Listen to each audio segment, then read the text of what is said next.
Welcome to this explainer. Today, we're uncovering how higher education transformed from a really romantic elite ideal into the massive, standardized global system we know today.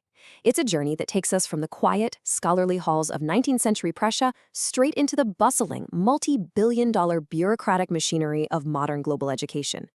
Before we really map out our journey, I want you to keep this central question in the back of your mind.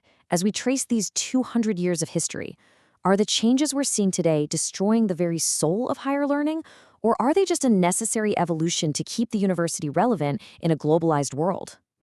Here is our agenda for today.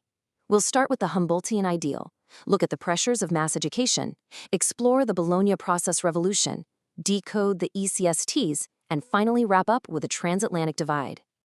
All right, Section 1, the Humboldtian ideal. Let's set our historical anchor in early 19th century Germany. Listen to how philosopher Ludwig Feuerbach described the newly founded University of Berlin back in 1826. He noted this profound silence and passion for work that stood in stark contrast to the drinking and sword dueling found at other schools, which, let's be honest, sounds pretty much like a 19th century frat party. It was, as he called it, a true temple of work, established in 1810 by Wilhelm von Humboldt. The Humboldtian model was built on a very specific, beautiful concept, the pure union of teaching and research. Humboldt believed the university was a community of scholars and students engaged in a common task. The goal wasn't just to pass down old knowledge, but to advance it through original investigation. Think about that for a second. Knowledge completely insulated from economic demands.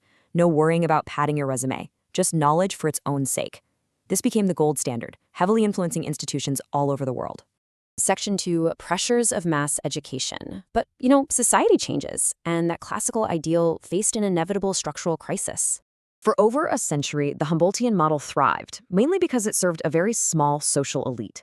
But then we jumped to 1963 with the Robbins Report in the UK. This report argued that university places should be available to everyone qualified by ability and attainment. It was a massive democratization of access, essentially declaring higher education a mass entitlement rather than just an elite privilege.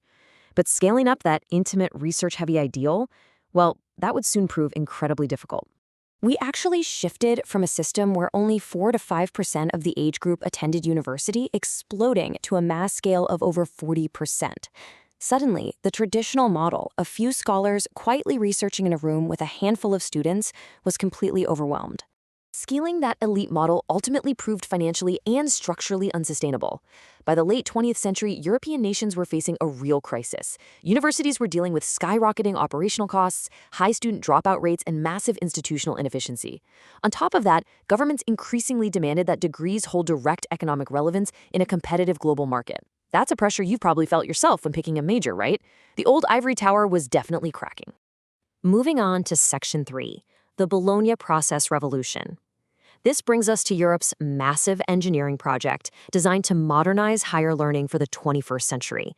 In 1999, 29 countries kicked off the Bologna process to create a unitary European higher education area. The absolutely crucial point here is the paradigm shift from input to output. We moved away from the input orientation of the Humboldtian ideal, where your education was measured by how many hours you sat with a great researcher, to an output orientation. Bologna drew heavily on Anglo-American models to create standardized tiers like bachelor's, master's, and PhDs, focusing entirely on what tangible, employable competencies a student can actually prove they've acquired. Now, this massive overhaul was not universally welcomed. The sources highlight a deep divide. On one hand, governments praised Bologna for making European education credentials easily recognizable across borders, which really boosted global economic competitiveness against North America and Asia. But on the other hand, it sparked fierce student protests, especially in countries like Austria and Germany. Critics argued it caused a marketization of education and a real loss of traditional academic freedom.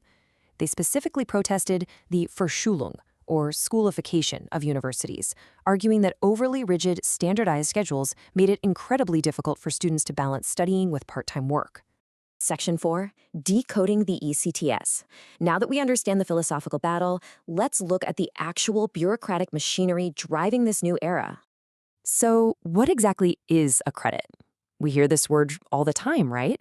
Students obsess over how many credits they need to graduate. But what actually is it? Well, the sources give us a highly specific, standardized answer. Enter the European Credit Transfer and Accumulation System, or ECTS. Introduced initially in 1989 to help Erasmus students study abroad, the ECTS became the absolute backbone of the Bologna Declaration. Its entire goal is to make study programs easy to read and compare. It attaches a numerical value not just to sitting in a lecture, but to the total student workload required to achieve specific learning outcomes. To make this work across dozens of different countries and cultures, the math had to be exact. Exactly 60 credits measure the workload of a full-time student during one academic year.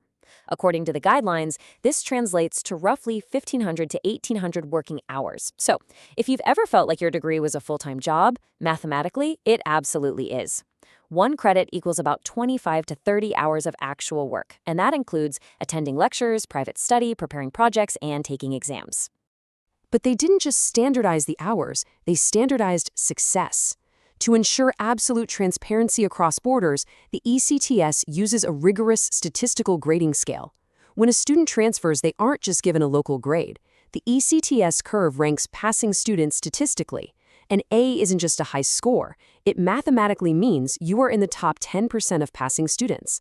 A C means you are in the middle 30%.